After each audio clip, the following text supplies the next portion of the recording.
they have abortion in the 9th month. They even have, and you can look at the governor of West Virginia, the previous governor of West Virginia, not the current governor, who's doing an excellent job, but the governor before, he said the baby will be born and we will decide what to do with the baby. In other words, we'll execute the baby. There is no state in this country where it is legal to kill a baby after it's born. In Springfield, they're eating the dogs, the people that came in. They're eating the cats. They're eating the pets. I just want to clarify here. You bring up Springfield, Ohio, and ABC News did reach out to the city manager there. He told us there have been no credible reports of specific claims of pets being harmed, injured, or abused by individuals. Oh, that's gonna hurt! Attention Jake Tapper, Dana Bash, and CNN. This is how it's done. This is how you fact check an unapologetic liar in real time. Boom, bam. God, how accountability gets me pumped. To focus truth in these times that we're living in. Mr. President, for 3.5 years after you lost the 2020 election, you repeatedly falsely claimed that you won, many times saying you won in a landslide. Damn! In the past couple of weeks leading up to this debate, you have said, quote, you lost by a whisker, that you, quote, didn't quite make it, that you came up a little bit short. I said that? Are you now acknowledging that you lost in 2020? No, I don't acknowledge that at all. But I you said did that say sarcastically, that. you know that. As I'm sure you all know, we had a wee bit of a debate tonight. Well, debate is being kind. It leads to the assumption that there were two equal sides going back and forth. There was one candidate, well prepared, poised, and led with specificity in a path forward. She is Biden. You know, she's trying to get away from Biden. I don't know the gentleman, she says. She is Biden. Briefly. Clearly, I am not Joe Biden, and I am certainly not Donald Trump. And what I do offer is a new generation of leadership for our country. One who believes in what is possible, one who brings a sense of optimism about what we can do instead of always disparaging the American people. I believe in what we can do to strengthen our small businesses, which is why I have a plan. Let's talk about our plans and let's compare the plans. I have a plan to give startup businesses $50,000 tax deduction, to pursue their ambitions, their innovation, their ideas, their hard work. I have a plan, $6,000 for young families for the first year of your child's life. And there was the other who was baited over his tiny crowd size and as a result went off the deep end, ranting and raving about people eating dogs, which was fact-checked pretty swiftly. In Springfield, they're eating the dogs, the people that came in. They're eating the cats. They're eating the pets of the people that live there.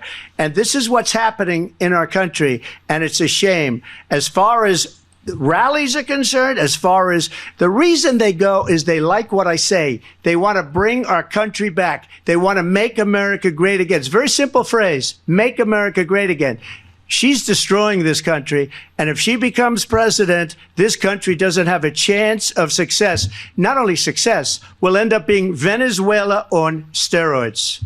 I just want to clarify here. You bring up Springfield, Ohio, and ABC News did reach out to the city manager there. He told us there have been no credible reports of specific claims of pets being harmed, injured, or abused by individuals within the immigrant community. Well, I've seen people on television. Let me just say here, this is the people on television say my dog was taken and used for food. So maybe he said that, and maybe that's a good thing to say for a city manager. I'm not taking this from television. But the people on television saying their dog was eaten by the people that went there. Again, the Springfield city manager says there's no evidence of that. Vice President Harris, I'll let you respond to the rest of what you've heard. You talk about extreme. Which leads to one of the biggest takeaways, right? The fact-checking in real time by the ABC moderators. As Trump spewed lie after lie, from afterbirth abortions that aren't a thing to his endless war on democracy regarding the 2020 election, both moderators were on hand to remind him and the American people these are lies, unabashed, baseless lies. To those 6 justices. There is no state in this country where it is legal to kill a baby after it's born. Madam Vice President, I want to get your response to President Trump. Yes or no, you still do not have a plan? I have concepts of a plan. What you just said is one of the most insanely idiotic things I have ever heard. Why they're allowing them to come into our country. I did watch all of these pieces of video. I didn't detect the sarcasm, lost by a whisker. We didn't quite make it. And we should just point out here as clarification, and you know this, you and your allies, 60 cases in front of many judges, many of them No Republican. judge looked at it. And said they there was said no we didn't have widespread fraud. standing. That's the other thing. They said we didn't have standing, a technicality. Can you imagine a system where a person in an election doesn't have standing? The president of the United States doesn't have standing. That's how we lost. If you look at the facts, and I'd love to have you'll do a special on it. I'll show you Georgia, and I'll show you Wisconsin, and I'll show you Pennsylvania, and I'll show you. We have so many facts and statistics, but you know what? That doesn't matter, because we have to solve the problem that we have right now. That's old news. And the problem that we have right now is we have a nation in decline, and they have put it into decline. We have a nation that is dying, David. Mr. President, thank you. And while we've heard Donald Trump rant about the election, the same election that he just recently admitted to losing more than once, and this is not sarcasm, no matter how much he tries to spin it. If I got 63 million, which is what I got the first time, you would win. You can't not win. And I got millions of more votes than that, and lost by a whisker.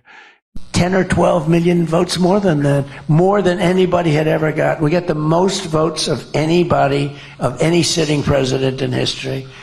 And he beat us by a whisker.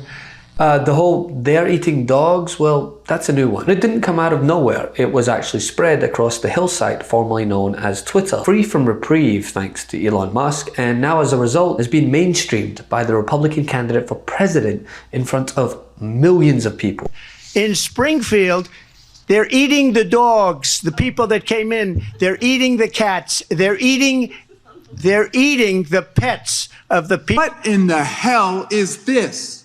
The chairman tweets, "Protect our ducks and kittens in Ohio," because he goes down some crazy rabbit hole, completely debunked that aliens are eating pets. My God, are you okay, Mr. Chairman? Because last year, for a very long time, you tweeted and promoted Kanye West as he was calling for genocide against the Jews, and you kept it up. And now when we have victims coming here, you're tweeting this nonsense. I don't know why you would do this. I hope you're okay. I don't know if the aliens who are eating your ducks are in the room with us right now. I mean, how utterly abhorrent and unapologetically racist you have to be to take this baseless lie and run with it on the world's biggest stage. And wait, did anyone else notice that when he was pressed with the facts that these claims are unsubstantiated, Trump responded with, "Well, I saw it on TV." Community, Well, all I've this. seen people on television. Let me just say here, this is The people on television say my dog was taken, and But this was just one example in what can only be described as an absolute train wreck for the Trump campaign. Anybody who says otherwise is so cocooned off from reality that Fox News is likely playing in the background. The game plan went out the window as soon as she mentioned his crowd size. I mean, I guess he's still reeling from that Obama ad that was run across Fox before the debate. Who has not stopped whining about his problems. Oh, she had a big crowd. Oh, the crowd. This weird obsession with crowd sizes. Now, look, make no mistake about it. Trump had a bad night. He rose to the bait repeatedly when she baited him, something I'm sure his advisors had begged him not to do. In the first debate when Biden attacked him, he just kept his cool and kept going. In this debate, he rose to a debate, and we heard so many of the old grievances that we'd long thought that Trump had learned were not winners politically. Mm-hmm. And there they all were, talking about how he didn't lose the election and all that. I mean, my sense is that she came out of this in pretty good shape. Now, how long this will last and is anybody's guess. But for tonight, at least, this was pretty much her night. You're saying she had a good night? I'm saying she certainly did. Sean Hannity is in the spin. For the American people, as Kamala Harris said in her closing remarks, these are two very different candidates, right? Two very different messages that were laid bare for the world to see. So I think you've heard tonight two very different visions for our country. One that is focused on the future, and the other that is focused on the past, and an attempt to take us backward. but we're not going back. And I do believe that the American people know we all have so much more in common than what separates us. And we can chart a new way forward.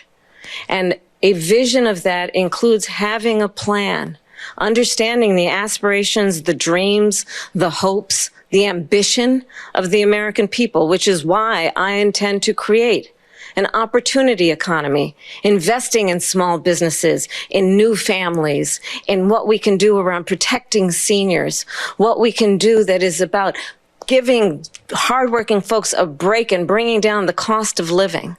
I believe in what we can do together that is about sustaining America's standing in the world and ensuring that we have the respect that we so rightly deserve, including respecting our military and ensuring we have the most lethal fighting force in the world.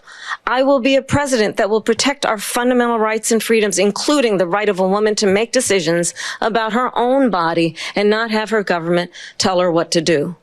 I'll tell you, I started my career as a prosecutor. I was a DA, I was an attorney general, a United States senator, and now vice president. I've only had one client, the people.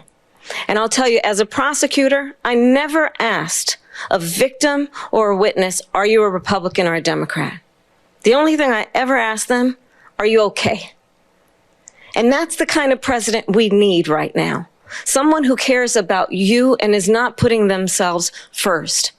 I intend to be a president for all Americans and focus on what we can do over the next 10 and 20 years to build back up our country by investing right now in you, the American people. Vice President Harris, thank you. So she just started by saying she's going to do this, she's going to do that, she's going to do all these wonderful things. Why hasn't she done it? She's been there for 3.5 years. We're laughed at all over the world. They don't understand what happened to us as a nation. We're not a leader. We don't have any idea what's going on. We have wars going on in the Middle East. We have wars going on with Russia and Ukraine. We're going to end up in a third world war, and it'll be a war like no other because of nuclear weapons, the power of weaponry. I rebuilt our entire military. She gave a lot of it away to the Taliban. She gave it to Afghanistan. What these people have done to our country, and maybe toughest of all, is allowing millions of people to come into our country. Many of them are criminals, and they're destroying our country. The worst president, the worst vice president in the history of our country. Someone who works for the American people and someone who works for themselves. Hope versus hate. Future versus past. Democracy versus fascism. Love this video? Make sure you stay up to date on the latest breaking news and all things Midas by signing up to the MeidasTouch newsletter at MeidasTouch.com/newsletter.